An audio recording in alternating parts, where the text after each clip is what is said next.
Hello, friends. Welcome to Arjun's World of Civil Services. In our Burning Issues section, today we'll analyze a Supreme Court order which has been given in respect of the slums, demolition of slums along the railway tracks in Delhi, and along with this, we will also analyze the rules of rehabilitation. Fine. So before we continue with the video, मेरी आपसे request है कि अगर आपको ये video पसंद आए तो काइंडली लाइक, सब्सक्राइब और शेयर ज़रूर करें। बेल आइकॉन को प्रेस करके ये इंश्योर ज़रूर कर लें कि हमारे आने वाले वीडियोस आप तक सबसे पहले और आसानी से पहुंच सकें। Okay, so let us analyse the issue. First of all, the issue of rehabilitating Juggi dwellers is a fraught with conflict, as the problems associated with multiplicity of authority in Delhi also marks this process. Okay, देखिए इसमें basically हो क्या रहा है, जो झुग्गी झोपड़ीज होती हैं उनके रिहेबिलिटेशन में थोड़ी सी प्रॉब्लम आती है, क्योंकि स्पेशली दिल्ली में, because there is a multiplicity of authority. Because अगर आप देखिए तो मोस्ट ऑफ द लैंड जो है वो सेंटर के अंडर में आती है, which is through Delhi development authority, और अलॉन्ग विद दैट रेलवेज भी एक significant amount of land hold करता है। ठीक है, the Delhi government and the northern railway have been trying to come up with a plan to demolish 48,000 juggies that have been built alongside the 140 kilometers of railway tracks in the city, and to rehabilitate the residents of these dwellings. तो actually Delhi के आसपास जो 140 kilometres का railway track है उस पर around 48,000 झुग्गीज़ हैं, जिनको दिल्ली गवर्नमेंट और नॉर्दर्न रेलवे उन्हें रिहेबिलिटेट करने की कोशिश कर रहे हैं। ओके, सुप्रीम कोर्ट ने 31 अगस्त 2020 को एक ऑर्डर दिया जिसमें उन्होंने बोला कि जितनी भी झुग्गीज़ हैं along the railway tracks they should be demolished. ठीक है, with former Union Minister of Housing and Urban Poverty Alleviation Ajay Mehkan appealing the order, Delhi government calling for direction illegal, and the centre submitting in court that the demolition will not take place before a plan of rehabilitation is submitted. The matter was adjourned for 4 weeks. ठीक है, supreme court में अजय मैकॉन जो कि union minister of housing and urban poverty alleviation है, इन्होंने एक appeal file करी थी। इस अपील को दिल्ली, और इस पे जो सुप्रीम कोर्ट का ऑर्डर आया उसे दिल्ली गवर्नमेंट ने इलीगल डायरेक्शन बताया, और सेंटर ने बोला है कि डेमोलिशन तब तक नहीं होगा जब तक कि रिहेबिलिटेशन का प्लान कोर्ट में सबमिट नहीं हो जाता। इन सारी बातों के साथ कोर्ट ने इस मैटर को 4 वीक्स के लिए एडजर्न कर दिया। Okay, now we will understand what does the court order say and what does it mean. Court ने क्या कहा और उसका मतलब क्या था। ठीक है, in the present instance, the court was hearing a matter related to dumping garbage along the railway tracks, in which the Supreme Court mandated body, Environment Pollution Prevention and Control Authority, filed a report, and Northern Railway and Civic Administration were parties in the case. Okay, actually supreme court एक matter सुन रहा था जिसमें railway tracks के long जो garbage की dumping होती है उससे रिलेटेड। तो उसमें सुप्रीम कोर्ट ने पहले से environmental pollution prevention and control authority को मैंडेट किया हुआ था। उसने अपनी रिपोर्ट फाइल करी और नॉर्दर्न रेलवे और सिविक एडमिनिस्ट्रेशन को इसमें पार्टीज बनाया गया। Okay, the court said that affidavits filed by northern railway says that there were juggies along 140 kilometers of railway track in the state. Out of this, 70 kilometer route length of the track is affected by large juggi jhopadi clusters existing in close vicinity of the tracks. So these clusters sum up to a total of around 48,000 juggis in the region adjacent to railway tracks. The court said, ordering that a comprehensive plan for removal of juggis be executed in a phased manner. Okay, तो court ने क्या बोला? Court ने बोला कि court को northern railway ने actually बताया कि 140 किलोमीटर्स की जो रेलवे ट्रैक है उस पर करीब 70 किलोमीटर का ट्रैक ऐसा है जिसमें लार्ज झुग्गी झोपड़ी क्लस्टर्स हैं। ठीक है, और ये क्लस्टर्स जो हैं टोटल 48,000 झुग्गीज़, मतलब 48,000 झुग्गीज़ इन द रीजन के बराबर हैं। ठीक है, कोर्ट ने बोला कि इन झुग्गीज़ का रिमूवल तो होना चाहिए, but it should be executed in a phased manner. ठीक है, अलग अलग फेजेस में करना होगा। The encroachment which are there in the safety zones should be removed within a period of 3 months, and no interference, political or otherwise, should be there, and no court shall grant any stay with respect to removal of encroachments in the area in question. Next point जो court ने बोला वो ये बोला कि जो encroachment safety Jones में है उनको 3 महीने के पीरियड के अंदर उसे रिमूव किया जाए, और इस मैटर में कोई भी इंटरफेरेंस बर्दाश्त नहीं किया जाएगा, चाहे वो पॉलिटिकल हो या कोई भी अदर प्रेशर ग्रुप या वॉटेवर, किसी का भी इंटरफेरेंस इसमें बर्दाश्त नहीं किया जाएगा। कोर्ट ने ये भी इंस्ट्रक्शन दिया कि कोई भी अदर कोर्ट इंडिया में, any other court in India, कोई भी ऐसा डिसीजन पास नहीं करेगा जो इसको स्टे करता हो, या इस इंक्रोचमेंट्स के रिस्पेक्ट में कोई भी कोर्ट कोई भी ऑर्डर पास नहीं करेगा। तीसरा पॉइंट कोर्ट ने क्या बोला, the removal will result in lakhs of people ending up on the road during the pandemic if centre and the state do not arrive upon a plan for relocation and rehabilitation of these people. Court ने बोला कि अगर कोई proper plan centre और state government लेकर नहीं आती है तो डिमोलिशन ऑफ झुग्गीज अगर होता है तो ये लैक्स ऑफ पीपल को रोड पे ले आएगी, और वो भी कोरोना जैसे पेंडेमिक के टाइम में। अब कोर्ट ने इसके बाद बोला कि वो नेक्स्ट मैटर या नेक्स्ट हियरिंग इन अक्टूबर में होगी by that time Delhi government and northern railway should reach an agreement about the best way to rehabilitate the dwellers. Court ने बोला नेक्स्ट हियरिंग अक्टूबर में होगी, और नेक्स्ट हियरिंग से पहले नॉर्दर्न रेलवेज और दिल्ली गवर्नमेंट आपस में कोई एग्रीमेंट कर ले और बेस्ट सूटेबल मेथड्स या बेस्ट सूटेबल प्लान्स को लेके आए इन झुग्गी ड्वेलर्स को रिहेबिलिटेट करने के लिए।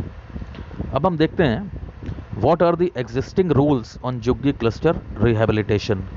इस समय क्या रूल्स हैं झुग्गी क्लस्टर रिहेबिलिटेशन के, मतलब अगर झुग्गीज को हम तोड़ रहे हैं तो उन्हें रिहेबिलिटेट कहाँ करेंगे, कैसे करेंगे, इसके लिए क्या एग्जिस्टिंग लॉज हैं इंडिया में।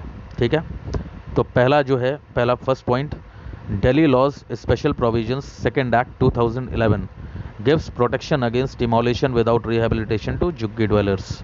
ठीक है, Delhi Laws Special Provisions Second Act 2011 ये कहता है कि किसी भी झुग्गी को आप तब तक डिमोलिश नहीं कर सकते हैं जब तक उसे रिहेबिलिटेट ना कर दिया जाए। Okay, so the Delhi urban shelter improvement board DUSIB said that the move to demolish the झुग्गीज without providing alternate arrangements is illegal।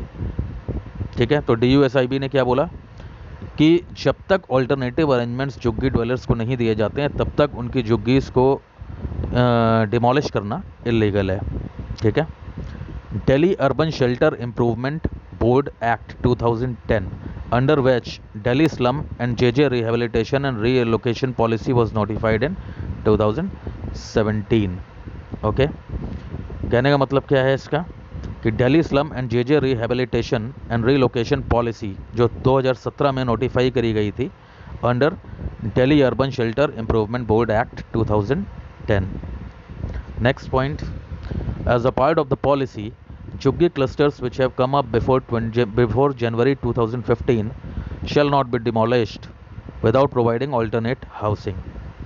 After this cutoff date, झुग्गीज that come up will be demolished without providing alternate housing। ठीक है, इस point पे क्या बोला गया कि जो भी झुग्गी झोपड़ीज या झुग्गी क्लस्टर्स जनवरी 2015 के पहले इस्टेब्लिश्ड थे उनको रिहेबिलिटेट करने से पहले डिमोलिशमेंट नहीं होगा, बट जो भी झुग्गी झोपड़ी क्लस्टर्स जनवरी 2015 के बाद बने हैं उनको ऑल्टरनेटिव अरेंजमेंट हाउसिंग का नहीं प्रोवाइड किया जाएगा। Okay, the preferred rehabilitation scheme as a part of the policy is in situ where slum dwellers are demolished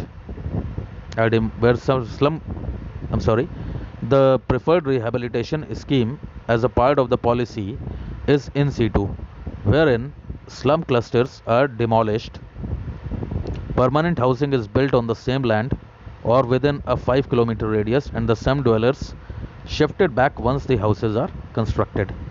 तो ये जो रिहेबिलिटेशन स्कीम थी ये इन situ स्कीम थी जहाँ पे ये बोला गया कि स्लम क्लस्टर्स जहाँ पे डिमोलिश होंगे उसी लैंड के ऊपर नए हाउसेस बना के उन्हें दिए जाएंगे या फिर उस एरिया के 5 किलोमीटर के रेडियस के अंदर, और जैसे ही हाउसेस बन जाएंगे स्लम ड्वेलर्स को वहाँ पे शिफ्ट कर दिया जाएगा।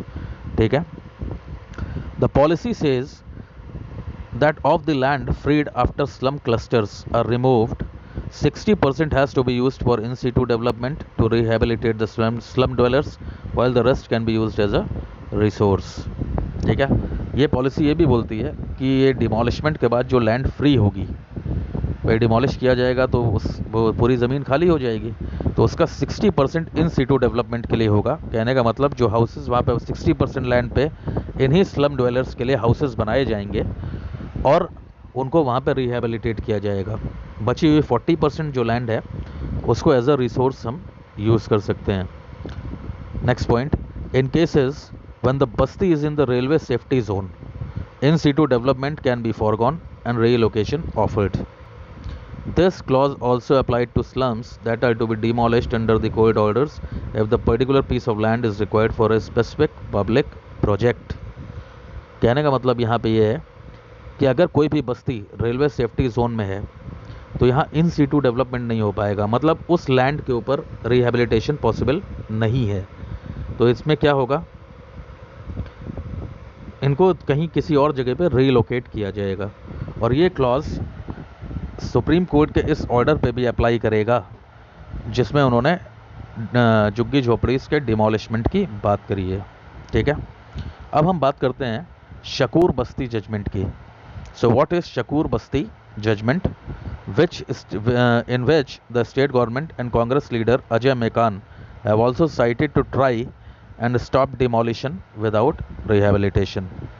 तो शकूर बस्ती जजमेंट में क्या हुआ था, कांग्रेस लीडर अजय मेकान और दिल्ली स्टेट गवर्नमेंट, इन दोनों ने इसमें इनकी अपील पे बोला गया था कि डिमोलिशमेंट तब तक नहीं होगा जब तक रिहेबिलिटेशन प्रोवाइड नहीं कर दिया जाता। ठीक है, तो इसके डिटेल्स थोड़ा सा देख लेते हैं। इन 2015 Congress leader Ajay Maken had gone to the court against demolition of over 1000 jhuggis along railway track in Shakur Basti. In its judgment in March 2019, Delhi High Court said once a juggi was eligible for rehabilitation, residents should not be seen as illegal encroachers. ठीक है, 2015 में जब Congress leader Ajay मेकान ने court में appeal किया against demolition of 1000 जुग्गीज इन शकूर बस्ती, तो court ने बोला कि एक बार कोई भी जुग्गी अगर रिहेबिलिटेशन के लिए क्वालिफाई करती है तो उसमें रहने वाले लोगों को हम इल्लीगल इंक्रोचर्स की तरह नहीं देख सकते हैं। ओके, फिर दिल्ली कोर्ट ने और क्या बोला, the right to housing is a bundle of rights not limited to bare shelter over one's head. It includes the right to livelihood, right to health, right to education, and right to food, including right to clean drinking water, sewerage, and transport facilities. Court ने बोला कि right to housing जो है ये सिर्फ इसका मतलब सिर्फ इतना नहीं है कि सिर के ऊपर एक छत होनी चाहिए।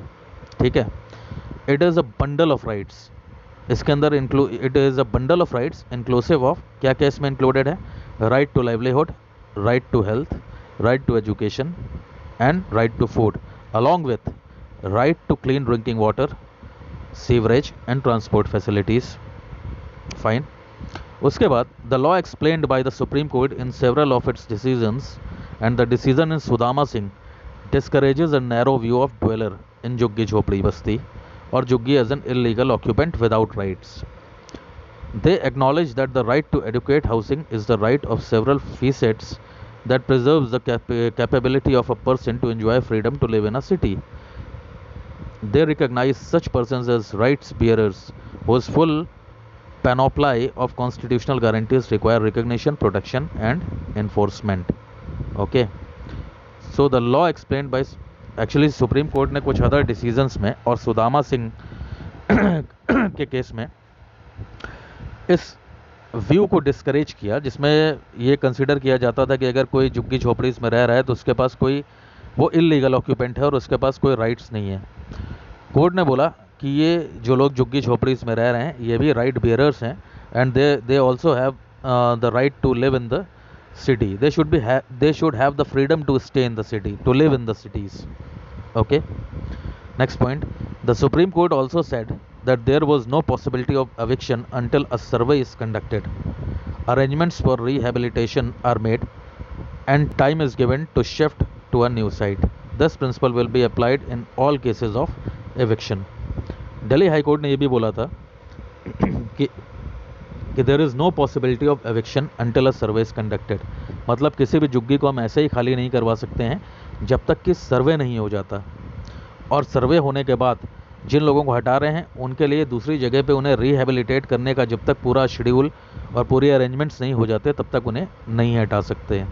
और दिल्ली हाई कोर्ट ने बोला था कि ये प्रिंसिपल जितने भी एविक्शन केसेस हैं उन सब के ऊपर अप्लाई होगा।